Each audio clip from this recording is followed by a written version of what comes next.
All right, so... How do you start it? Yes, that's a question. Well, put the clutch in. Where's the...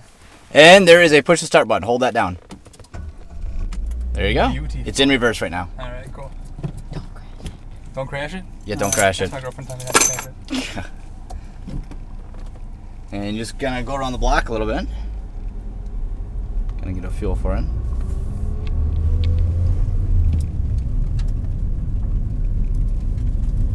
I want to get stick shift again.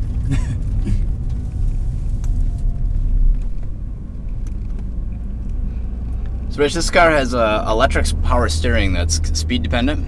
All right. Rather than like having a traditional pulley that's always taking energy from the engine. Yep. This will have roll light steering. Like you feel like right now the steering wheel's like really easy to move back and forth. Yeah.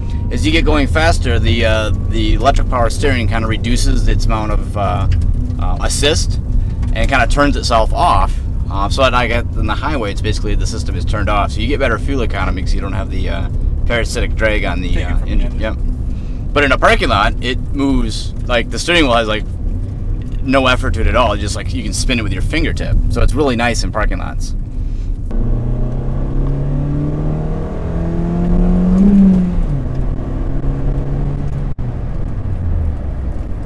Very smooth. Yeah, it is, isn't it? I'm used to pickup trucks, so the throw on this is very nice. It's a lot different than a pickup truck. Yeah, it's funny because most of us car people drive it and we say it shifts like a pickup truck. So.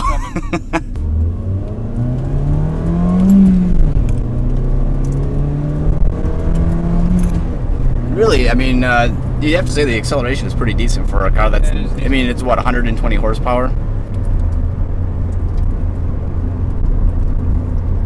Nice having a fifth gear in overdrive is nice. Yeah, I could definitely use a sixth gear on the highway. It still taxes pretty high. Well, I noticed that it taxed at about 2,500 and fourth at 40. And 70 miles per hour on the highway, it's around like 3,500, and so it's screaming along pretty good. But it's a small engine, so it doesn't burn a ton of gas. Oh, it's pretty. It actually gets it's good. At least for my driving, it's got as good in town as it does on the highway. Can you use your phone in here? Yeah, I don't have my phone with me, but what you can do, it is have Bluetooth capability, so you can use the voice-activated commands to dial people's numbers. Call. Yep, and there's your keypad to dial in the numbers. It brings up a phone book. Everything is right there. That's impressive. And you don't have to, hold on to the phone at all. It talks through the microphone that's right up there. Nice. And then the person's voice actually comes through the speakers in the car. And it's got iPod hookup, MP3, CD. It is really clean on the inside. It looks nice. I'm a fan of red gauges, especially late at night. I don't like the bright gauges and everything is nice. Yeah, if you notice everything it's all the interior is accented by red. I like that. You can't really see it here as much as you can at night, but underneath, like where the glove box is, there's a red light that shines down there. Okay. There's a red light underneath the HVAC controller in front of the shifter, and then there's two red lights up by the rearview mirror that shine down. So actually, the whole center console kind of has a glowing red to it, and then of course the whole center stack is all red. So yeah, at night this thing is really neat.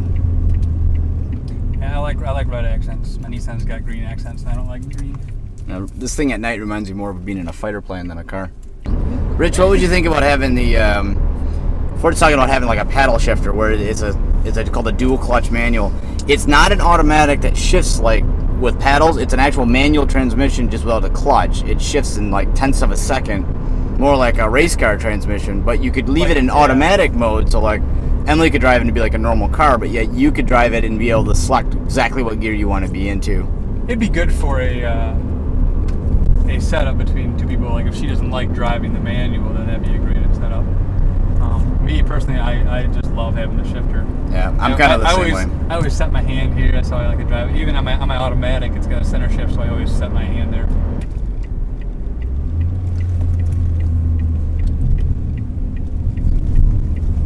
This car seems to sit up higher than like most smaller cars that I've ever been in.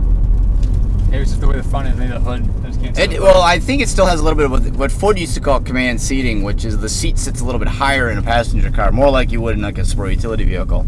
and that kind of gives you more of a command view of the road. And I think this car still has a little bit of that in it. My Focus, it's like sitting in a pickup truck. It's very high, but this is still fairly high. So then just leave her in first. Leave it in reverse is what I always do, and then put the see the power button. Yep. Hold that down. There you go. That is it. So, Rich, what do you think? Very smooth, really a smooth driving car. I think it'd be great to teach somebody in a manual.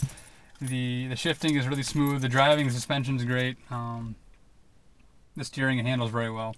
Really smooth. Granted, it's a new car, so it tracks straight, so that's really nice. But it's overall really nice, really smooth car, and it fits me fine. I can go back further, and I know I can move this up a little higher. So I'm 6'1", and it fits me fine. Yeah, there's actually plenty of headroom there. Plenty of distance there, so yeah, it fit me really good. Good. All right. Well, another happy test drive. Yeah, very happy with it. Looks good. All right.